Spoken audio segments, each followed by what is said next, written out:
කානා 75. මම ඔකයි කියන හුස්කල 25 දෙකේ හත් එහෙම ගනින්. මම ඒක පුතේරු කොන්දස්තරලා ඉන්නවා මම. අම්මලා කොට කෙනෙක් අහලා. කාසි මල්ලකුත් තරම් ගොන්න. ඒක නෑ දෙන්න. ඒකට යන්න බේබම්. අයියාද? පොල් සැප දැක්කේ නෑ. පොල් සැපද?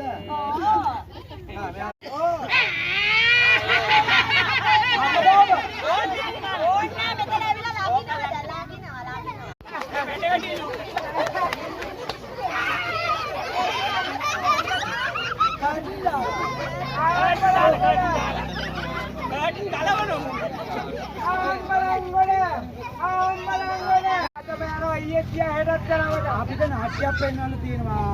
අද මේනවාද? අද මේලා දැන් යන්නේ. මේ මචං ඉතුරු සල්ලි දෙන්න මං. ඉතුරු සල්ලි දෙන්න හේරලා ආම්බලංගොඩ පස්සරෙන්න පස්සෙන් ඉස්සරහ නැත්තේ ඉතලෙන්නේ. ආම්බලංගොඩ